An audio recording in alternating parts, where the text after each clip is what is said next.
It's a split verdict from the Supreme Court. Remember, the entire country had been waiting to find out what next. For now, the Karnataka High Court's verdict is going to continue. So the girls cannot enter their classrooms. Remember, in Udupi is where the entire controversy started. Harish continues to be live with us. Harish, now this has been referred to a larger bench that's expected to happen. How long is it going to take? Before I come to you, Madhav, that's going to be the next crucial hearing as a larger bench takes it up. In the previous 10-day hearing in the top court, lot of arguments that had been made from the petitioner's side as well, saying hijab is a right to expression and it should be allowed.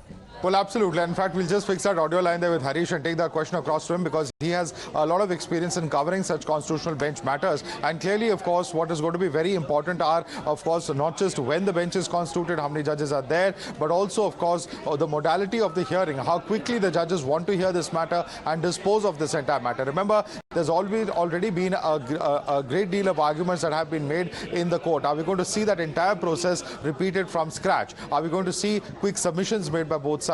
What exactly is the view that the bench would want to take or want to know further to the hearing that has already taken place? So those are going to be some very important aspects of this. We'll try and connect with Harish in just a minute. I believe there's some problem there with his audio line, but very, very significant over here to see how the bench will actually hear this entire matter. All right, there's a reaction coming in of Subhashini Ali. Before we go across to Harish, let's listen to that.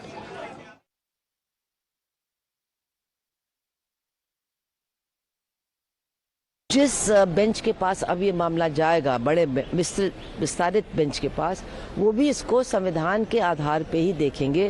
तो मुझे बहुत उम्मीद है कि आज के इस फैसले के बाद ये वो भी तय करेंगे कि ये बैन संवैधानिक अधिकारों का हनन करता है। Guests also joining us on the broadcast, Amber Zaidi, activist joining us, Sanjeev Unyal, advocate and political analyst, and Mohammad Asif Sohail, political analyst joining us. How do you look at this, judgment for now from the Supreme Court? It's a split verdict. The two judges also completely divided on it. On one hand, the one judge saying that the petition should be dismissed completely. On the other hand, another judge saying that this is the issue of the future of these girl students. Mohammad Asif. Hello? Yes. Can you repeat it out? How do you look at this verdict that has come in from the Supreme Court? It's now referred to a larger bench with the two judges also being split on what next on the issue of hijab.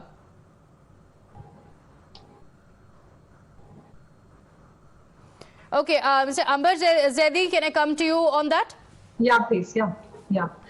See, Pooja, in this crucial time when the protests are so rampant across the world and against the hijab, and people were looking at India, in very high hopes. So even I was expecting a unanimous decision by the Supreme Court of India today.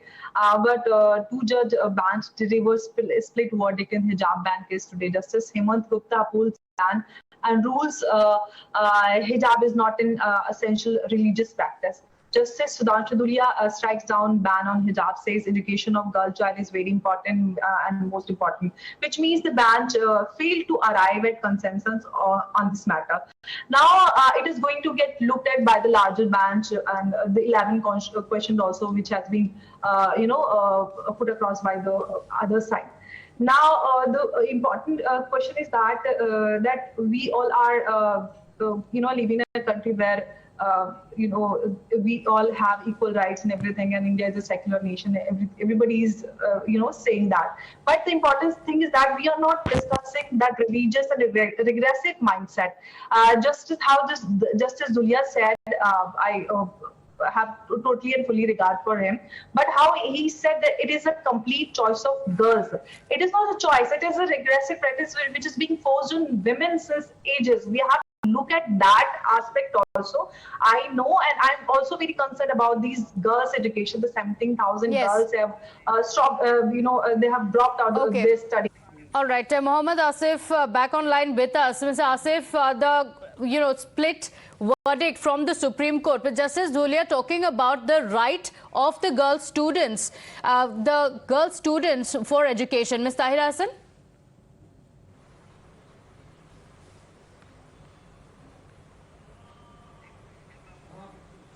Ms. Tahira, can you hear me? Okay, all right. We seem to be having difficulties. Technically, we'll fix that line. My sincere apologies for that. So, Sanjeev Unyal, you were talking about, what the justice has said. He said that this is about the future of the girl students. In fact, in some of the arguments that had been made in the court by the petitioners as well, it was the very same reasoning being given, that for the girls, it's about education. Is it not the fight for the country to ensure that the girls are educated? The Karnataka High Court had upheld this, and of course the Karnataka government's argument had been that this is only about uniformity. This has nothing to do with education. The girls had agreed to wear uniform. Exactly. I'll touch, Pooja, 2 points. First of all, Karnataka High Court verdict will definitely prevail over right now. Because till this constitutional bench of 5 or 3 judge bench decided by the CJI will become into picture, till date, there is no stay on the order of the Karnataka High Court. So I'll be touching 2 points. First of all, I'll definitely say, and I'll talk directly about that why this is the prerogative of purely the school committees, educational board, and the organizing committee of a school or the institution purely. They will decide about what to wear, when interval will happen, when this complete jurisdiction, when exam will held. This is the prerogative of purely of the educational institute, and that why Karnataka High Court has given this verdict. Now I'll say the remaining part. If Justice Dhulia's point of view, if we see, this is a purely social cause. So I'll be touching the global issues. What is going on after the death of morality by morality police of Iran of 22-year-old. That's right. But is that the false equivalence? Because that's one of the issues that has been raised as well. Because if it comes down to choice, then why shouldn't the students be allowed inside? And Tahira Hassan, the question of choice comes into play here, and every single time it's mentioned, the one argument that's made is that they have a choice. There is not a complete ban on hijab that we're talking about. We're only talking about hijab not being allowed inside the classrooms in the spirit of uniformity.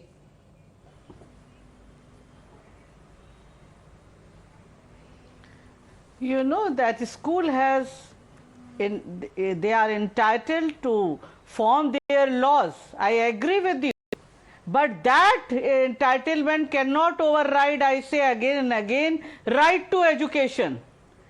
And we all know that Gopal Singh Commission recommendation came in 1983, and after the 2006 Sachar Committee and then Ranganath in 2009, that Muslim community literacy level is very low. So these girls, from the orthodox family, they come out wearing hijab and they go to get the education. This is a liberation for them. They feel liberated, at least they can get out of the house. So create situation in which they will decide whether they want to wear hijab or not.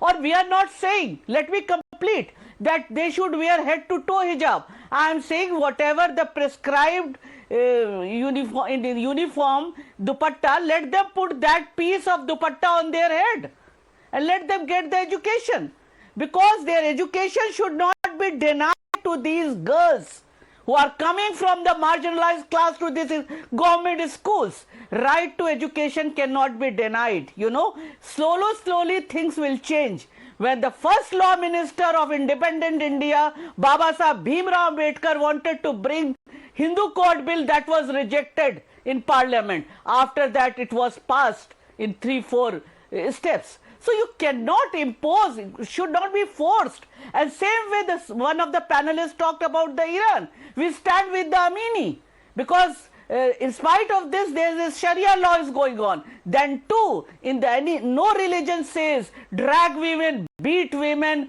to impose religious preaching. Here is not a question of religion in India. In this hijab issue, it is right to choice. Our constitutional right allows us, and the school has entitled to frame laws. But let them put the dupatta that has been prescribed in uniform on their head. Let them get education. Don't deny education. The only thing I want to say, Karnataka government has said in the response to the Supreme Court, they had said very clearly that these are students who had agreed to the uniform. Once you allow them to wear hijab, then the next day you'll have another set of students who would want to come and wear something else. So this raises a very pertinent question. Let's take you through some of the arguments that have been made in the Supreme Court. Hijab not integral to or intrinsic to Islam. This is what the Karnataka government had told to the Supreme Court. Advocate Dushyant Dave appearing for the petitioner saying outside authority cannot say whether it's essential or not. So one of the key points of the Supreme Court on the deciding also being on whether the government or the state can have a say in such matters. The Karnataka government had said essential practices may not really be integral to the religion. Advocate had said the court cannot stop women from wearing the hijab. The argument that he had made in court. Now, backing the hijab ban, the Karnataka government had said the right to religion is not an absolute right. There is still a right to the religion. It's only inside the classrooms that they have been asked not to wear the hijab. So, while this argument was there in the classrooms too is a respectful place, primacy of the collective rights of the institute also come into play here. So the Karnataka government in its petition had said that even the educational institution can decide, because that's where uniformity comes in. If they have spoken of uniformity, then can the students now come in and say that this is intrinsic to my religion, so I need to wear the hijab inside the classroom? Institutes have the right to decide the uniform. This is what the Karnataka government had said. And hijab is what turban is for the Sikhs. So one of the most crucial parts of the arguments that had been made in court is the fact that comparisons were also made to the other religious symbols. One, of course, turban that had been mentioned. Other in the Supreme Court, other issues like drugs had also been mentioned by the petitioners. Now, talking about it, a comparison that had been made with the turbans, and the Karnataka government saying hijab protesters were incited by the PFI and the CFI. Remember, the Karnataka government has been saying time and again that this was not a spontaneous protest. This is not by the students themselves, but this is a protest that has been triggered by the PFI, by the political arm. And that's the reason why they said there is a hidden hand behind it. So, Mohammed Asif, this is, one of the key contentions that the Karnataka court had also spoken of. And the Karnataka government saying that this is not a spontaneous protest by the students. It is the PFI and the CFI that has triggered these protests. See, like the Supreme Court has raised a serious concern about the Karnataka High Court choosing the wrong path. What that means? We should understand this is all politically motivated vendetta against one community, to stop the girls going to the schools and be in the competitive exam. It's a pre-planned agenda. We need to understand maybe PFI or other, the radical right-wing organization. There are a lot of people are involved behind this. So, but see, we are more concerned about the schools infrastructure. The government is not taking a call on that. They are back of the hijab. If you see the Karnataka schools, the government school, we are ashamed to see that. There are no washrooms over there. There are a lot of things. But keeping all this aside, they are carrying all the political agenda for the coming election, because the election is ahead in the Karnataka. There's all a pre-planned conspiracy to divide the votes. We should understand what the major concern is about the education infrastructure, how to motivate the people to come to the schools. As the madam has said, the girls, they are because of the minority, the education is very low. It's because of their earning, their economic level and what all. It's very low. They're not able to. But what the Karnataka government has said very clearly is that it's not a complete ban on the hijab. We're only talking about the hijab not being allowed inside the classrooms. In fact, even in the educational institutions, they can wear the hijab. And in fact, the government had also released photos which showed these students not wearing hijab inside the classrooms. It was only sometime around December that they started wearing the hijab. And it's their personal choice, to safeguard their modesty. If they're keeping the dupatta on their head, what's the issue for them? See, we have seen the dupattas in the mandirs, in the churches that people are keeping. You cannot control. Yes, but that's why the distinction between a place of religious importance as well as an educational institution comes in, and that's a moot point that is going to be decided by the Supreme Court as well, whether within these institutions it can be allowed or not. Ms. Tahira Hassan, would you agree?